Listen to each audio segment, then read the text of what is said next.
दोस्तों, जिस तरह से एक दिन में कई बार धूप और कई बार छांव आती जाती है, ठीक उसी प्रकार से हमारे जीवन में भी सुख और दुख का आना जाना लगा ही रहता है।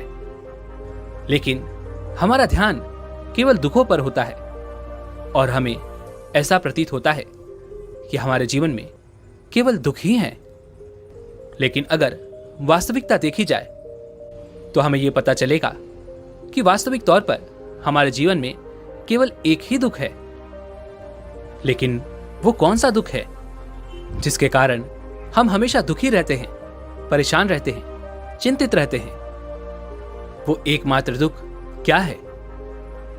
चलिए इसे आज की बौद्ध कहानी के माध्यम से समझते हैं और यह भी जानने का प्रयास करते हैं कि आखिर उसका समाधान क्या है और अपने दुख को नियंत्रित करने के लिए हम क्या कर सकते हैं। बहुत समय पहले की बात है। एक छोटा सा राज्य था। उस राज्य में एक व्यापारी रहता था जो बहुत अमीर था, जिसके पास किसी चीज की कोई कमी नहीं थी। उसके पास वो सारी सुख सुविधाएं थी जो वह चाहता था। उसका एक पुत्र भी था जो अब युवा हो चुका था। उस व्यापारी के पुत्र ने अब तक अपने जीवन में कोई दुख नहीं देखा था। जो भी वह चाहता था वो व्यापारी उसे सब कुछ लाकर दे देता था, जिस कारण उसने अपने जीवन में किसी प्रकार के दुख का अनुभव अब तक नहीं किया था। उस व्यापारी के पुत्र के कई सारे मित्र भी थे। उसके पास अथाह संपत्ति थी, धन दौलत की उसके पास कोई कमी नहीं थी। लेकिन एक दिन अचानक वह व्यापारी बीमार पड़ गया और देखते ही देखते उसकी बीमारी ने उस पर पूरी तरह से पकड़ बना ली थी। वह व्यापारी अपने जीवन की आखिरी सांसें गिन रहा था। अब उस व्यापारी को यह प्रतीत होने लगा था कि अब वह नहीं बच पाएगा। उसका अंतिम समय आ चुका है। इसलिए उसने अपने पुत्र को अपने पास बुलाया और उससे कहा, बेटा, तुमने आज तक केवल सुख ही देखा है। तुम्हें जो कुछ चाहिए था वो मैंने सब कुछ तुम्हें ला कर दिया, इसलिए तुमने आज तक दुख का अनुभव नहीं किया। दुख क्या होता है ये तुम्हें पता तक नहीं, और इसी बात की चिंता मुझे खाए जा रही है कि जब तुम्हारे पर दुखों के बादल मंडराएंगे तो तुम सह नहीं पाओगे। इसलिए आज मैंने तुम्हें यहां पर बुलाया है। मैं बस आखिरी समय पर तुमसे यह कहना चाहता हूं कि तुम सावधान रहना। मेरी मृत्यु के बाद तुम्हारे अपने ही तुम्हारे दुखों का कारण बन जाएंगे। इतना कहकर वह व्यापारी मृत्यु को प्राप्त हो गया। उस व्यापारी का पुत्र अपने पिता की मृत्यु पर बहुत दुखी था। वह रो रहा था। तभी उसके पास उसका एक मित्र आया और वह उसे समझाते हुए कहता है, मित्र, तुम रो क्यों रहे हो? तुम्हारा पिता ही मरा है, लेकिन तुम्हारे पास तो अब भी ये सारी धन दौलत है, ये सारी संपदा है, ये सारी संपत्ति तुम्हारी ही तो है। अब तो तुम उन चीजों का भी आनंद ले सकते हो जिनका आनंद तुम अपने पिता के रहते नहीं ले पाए। अपने मित्र की यह बात सुनकर वह बड़ा प्रसन्न हुआ और उसे भी इस बात का एहसास हो चुका था कि उसके पास अथाह संपत्ति है, धन है, दौलत है, जिसकी मदद से वह अपना जीवन खुशी खुशी बिता सकता है। लेकिन इसी धन संपदा के कारण वह अब बुरी आदतों का शिकार भी हो चुका था। वह वैश्यालय जाने लगा था। उसे हर प्रकार का नशा करने की आदत लग चुकी थी।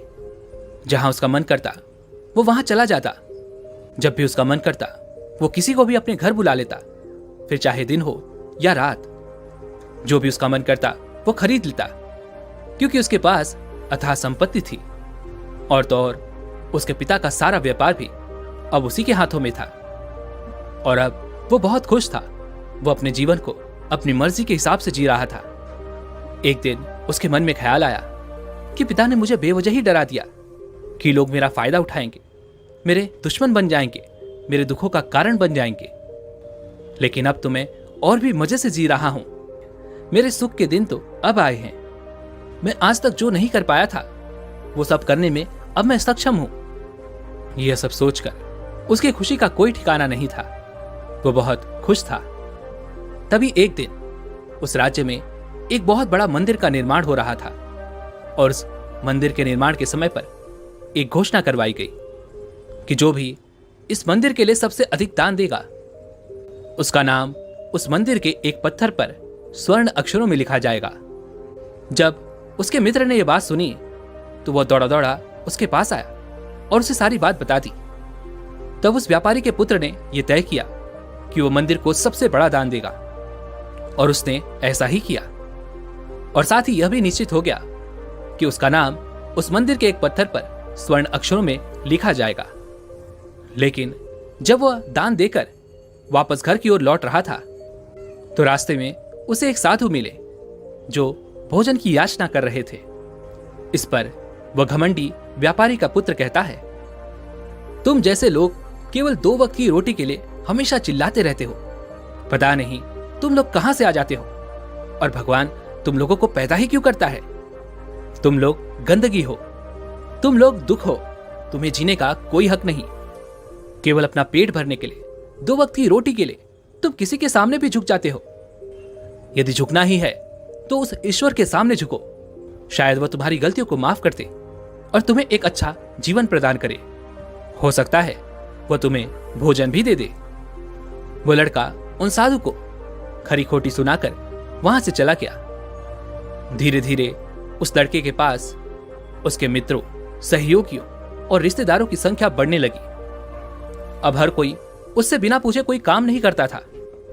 हर चीज में उसी से पूछा जाता था, जिस कारण उस लड़के को लगने लगा था कि अब मेरे बिना कोई काम नहीं हो सकता, जो भी हूं मैं ही हूं। जिस कारण उस लड़के का अहंकार अब 7वें आसमान पर था। सभी लोगों ने उसका मन जीत लिया था। सब लोग उसके विश्वास पात्र बन चुके थे। उस लड़के के पास अपार धन था, जिस कारण सब उससे जुड़े हुए थे। लेकिन यह बात उस लड़के को समझ नहीं आ रही थी। सभी लोग विश्वास के नाम पर अब उस लड़के से धन उधार लेने लगे थे और वह भी खुशी खुशी लोगों को धन उधार में दे दिया करता है। जो कोई उससे धन उधार लेने आता, वह जितना मांगता वो उससे ज्यादा ही उन्हें दिया करता, क्योंकि वह सभी के नजरों में अपने आप को साबित करना चाहता था। वह अपने आप को महान दिखाना चाहता था। लेकिन धीरे धीरे उसकी बुरी आदतों के कारण अब उसका व्यापार चौपट होने लगा था। देखते ही देखते एक दिन व्यापार में उसे बहुत बड़ा घाटा हुआ। उसका पूरा व्यापार कर्ज में डूब गया। अब वह बहुत परेशान हो चुका था, बहुत चिंतित हो चुका था। उसे यह समझ नहीं आ रहा था कि आखिर यह सब क्या हुआ। मेरे पास तो कुछ समय पहले अपार धन था और आज मेरे ऊपर बहुत बड़ा कर्जा है जिसे मुझे चुकाना ही होगा।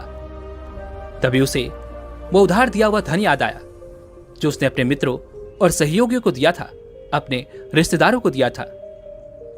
उसने सभी से वो अपना दिया हुआ कर्ज वापस मांगना शुरू किया, लेकिन किसी ने भी उसका दिया हुआ कर्ज उसे वापस नहीं दिया, बल्कि लोगों ने उसे धुतकार कर वहां से भगा दिया। वह एक एक करके सभी के पास गया, लेकिन किसी ने उसकी कोई मदद नहीं की। देखते ही देखते उसका सब कुछ बिक गया। अब उसके पास कुछ न था। वह सड़क पर आ चुका था। तभी वह यह सोचने लगा कि अपने सुख के दिनों में मैं यह नहीं जान पाया कि मैं अपने शत्रुओं से घिरा हुआ हूं। मेरे पिताजी सही कहते थे कि मेरे अपने ही मेरे दुखों का कारण बनेंगे। पिताजी, आपका धन्यवाद, लेकिन मैं आपकी बातों को समझ नहीं पाया और आज देखिए क्या हो गया। वह सारा दिन यहां से वहां भटकता रहा और सोचता रहा कि अब आगे क्या होगा। वह कैसे खाएगा, कहां रहेगा और कैसे सोएगा। उसे अपने पिता की याद सता रही थी। वह उन्हें याद कर करके रो रहा था। उसकी आंखों से आंसू बह रहे थे, लेकिन अब बहुत देर हो चुकी थी और अब धीरे धीरे उसे भूख भी लग रही थी। तभी उसने सोचा कि मैं उसी मंदिर पर चलता हूं जहां पर पत्थर पर मेरा नाम स्वर्ण अक्षरों में लिखा गया है। मैं जाकर वहां पर कुछ मदद मांगता हूं। वह वहां पहुंचा और वहां के पुजारी से वो कहता है, पुजारी जी, आपने मुझे पहचाना? मैं वही हूं जिसने इस मंदिर को सबसे बड़ा दान दिया है और मेरा नाम इस मंदिर के पत्थर पर स्वर्ण अक्षरों में लिखा गया है। हालांकि इस समय मेरे हालात कुछ खराब है। और मेरे पास खाने के लिए भी कुछ नहीं है। क्या आप मुझे कुछ भोजन दे सकते हैं? मैं भूखा हूं, मुझे बहुत जोरों की भूख लगी है। मेरे अपनों ने मुझे धोखा दे दिया है।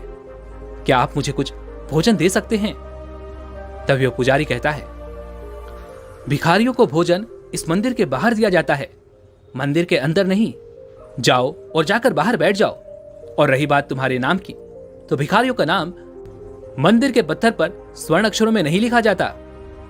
पुजारी ने तुरंत ही उस लड़के का नाम मंदिर के उस पत्थर पर से हटवा दिया और फिर एक बार घोषणा करवा दी कि मंदिर को जो सबसे बड़ा दान देगा, उसका नाम इस मंदिर के पत्थर पर स्वर्ण अक्षरों में लिखा जाएगा।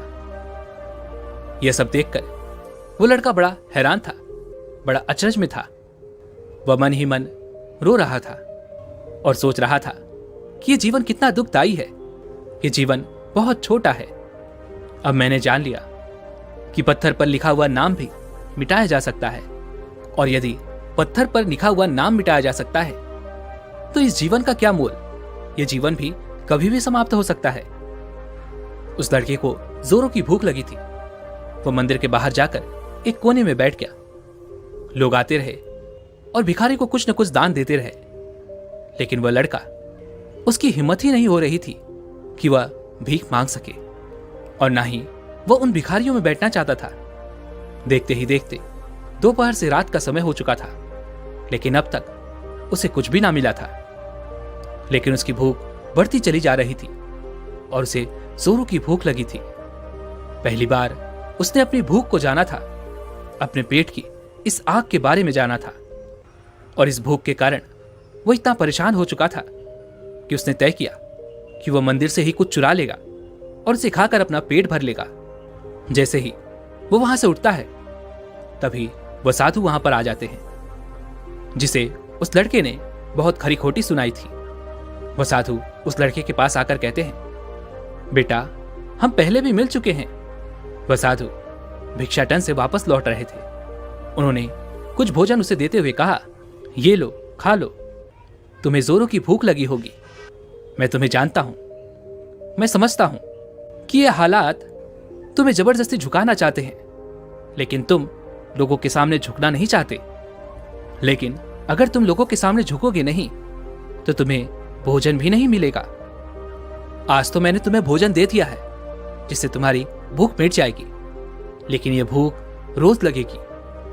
यह पेट की आग कभी नहीं मिटती। यह एक ऐसी बीमारी है जिसका कोई इलाज नहीं। भूख से बड़ी बीमारी इस दुनिया में कोई है ही नहीं। इस पर वह लड़का उन साधु से कहता है, जब मेरे पास धन था, दौलत थी, अथाह संपत्ति थी, तो मेरे पीछे मेरे मित्रों की, सहयोगियों की, रिश्तेदारों की कतार लगी रहती थी। सभी लोग मेरे शुभचिंतक थे, लेकिन मेरे ऊपर दुख आते ही वो सब पलट गए। वो सब अब मेरे शत्रु बन चुके हैं। लेकिन तुम, जिसे मैंने इतनी खरी खोटी सुनाई थी, वही मेरे दुख में मेरा सहयोगी बना है। तुम मेरे इस दुख में मेरे पहले मित्र हो, मेरे पहले रिश्तेदार हो, जिसने मुझ पर दया की है। मैं तो अपने आप को बहुत बड़ा समझता था, लेकिन देखो, इस वक्त की मार ने मुझे कहां से कहां पहुंचा दिया। आज मैं इस बात को अच्छी तरह समझ चुका हूं कि धन से बड़ा कोई मित्र नहीं। इतना कहकर उस लड़के ने भोजन किया और उसने पहली बार भोजन के सुख का आनंद उठाया। उसके हाथ कांप रहे थे।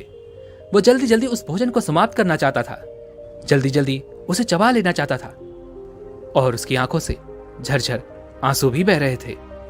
उसे ऐसा प्रतीत हो रहा था मानो आज से पहले ऐसा लजीज भोजन उसने आज तक न किया हो।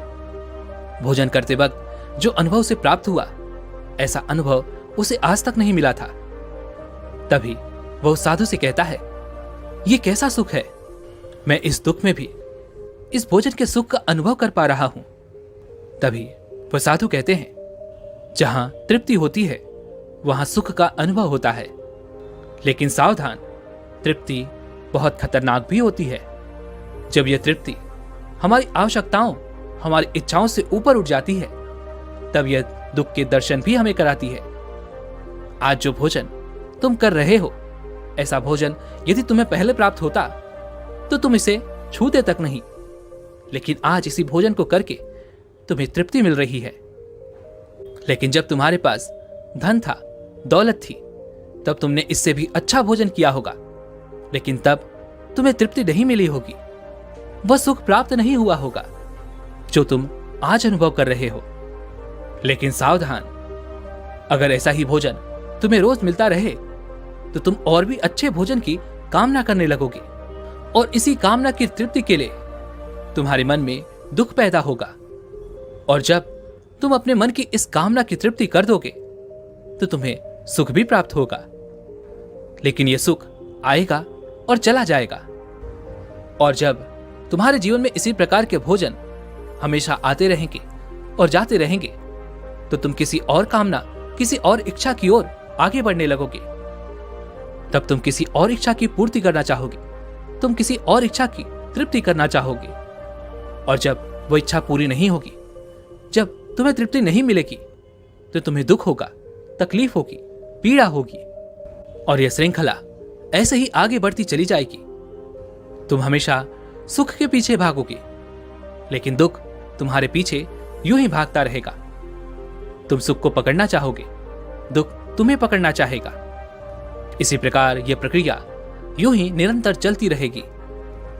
तभी वह साधु अपने थैले में से एक सोने की थैली निकालकर उस लड़के के हाथ पर रख देता है। तभी वह लड़का उस साधु से कहता है, हे महाराज, आपके पास इतना धन कहां से आया? आप तो एक वैरागी हैं। तभी वह साधु उस लड़के से कहता है, ये धन तुम्हारा ही है। उस दिन जब तुम मुझे खरी खोटी सुनाकर अपने घर की ओर आगे बढ़ रहे थे, तभी तुम्हारी जेब से यह सोने के सिक्कों से भरा हुआ थैला नीचे गिर पड़ा, और मैंने इसे उठाकर अपने पास रख लिया, ये सोचकर कि जब तुम मुझे मिलोगे तब मैं इसे तुम्हें लौटा दूंगा। लेकिन उस दिन के बाद से आज तुम मुझे मिले हो, इसलिए मैं तुम्हें इसे लौटा रहा हूं। ले लो, ये तुम्हारा ही है। इस पर वह लड़का कहता है, हे महाराज, इसी धन के लिए तो मुझे मेरे मित्रों ने, मेरे सहयोगियों ने, यहां तक कि मेरे रिश्तेदारों ने भी मुझे धोखा दिया, लेकिन आप वो पहले शख्स हैं जो मुझे ये धन लौटा रहे हैं। और वहीं पर जो मैंने धन, जो कर्ज मैंने अपने मित्रों, अपने सहयोगी, अपने रिश्तेदारों को दिया था, अपने बुरे समय पर जब मैंने उनसे वो मांगा तो उन सभी ने वो धन देने से मुझे मना कर दिया। कईयों ने तो मुझे खरी खोटी सुनाकर अपने घर से धक्के मारकर निकलवा दिया। लेकिन आप महाराज वो पहले शख्स हैं जिन्होंने मेरे इस बुरे समय पर मेरा साथ दिया है, मेरा धन मुझे वापस लौटाया है। मैं आपकी सहायता के लिए आपका आभारी हूं। मैं इस धन से अपना व्यापार फिर से शुरू करूंगा और उस व्यापार को नई ऊंचाइयों तक ले जाऊंगा। तभी वो साधु उस लड़के से कहते हैं, हमें कोई दुख नहीं देता, बल्कि दुख के कारण तो हम स्वयं ही होते हैं। हम स्वयं ही खुद को धोखा देते हैं। सुख में हम भ्रमित रहते हैं, हमें यह पता नहीं चलता कि हम सही कर रहे हैं या गलत, और इसी प्रकार हम एक माया जाल में फंसते चले जाते हैं, क्योंकि सुख में हम अपनी आंखें बंद करके बस उस सुख का आनंद लेते हैं, और हम किसी चीज की तरफ ध्यान नहीं देना चाहते। हम नहीं जानना चाहते कि जीवन मीठा है तो कड़वा भी है, सच है तो झूठा भी है। सुख में हम केवल अपने अहंकार को बढ़ावा देते हैं। तभी इस पर वह लड़का कहता है, आप ठीक कहते हैं। जब मेरे पास धन दौलत थी, अथाह संपत्ति थी, तब मैं अंधा हो चुका था। मैं किसी चीज पर ध्यान नहीं देता था। मैंने उसे अपने इन दोनों हाथों से लुटाया है, और आज जब वो मेरे पास नहीं है, तब मुझे उसके जाने का एहसास हो रहा है। और अब जबकि मैं इन दुखों से जूझ रहा हूं, तब जाकर मेरी आंखें खुली हैं। तभी मैं ये भी जान पाया कि कौन मेरे साथ है और कौन मेरे खिलाफ। और ये जो ज्ञान दुख द्वारा मुझे प्राप्त हुआ है, ये ज्ञान मैं हमेशा अपने साथ रखूंगा। अपने सुख में भी अब से अपनी आंखें खुली रखूंगा।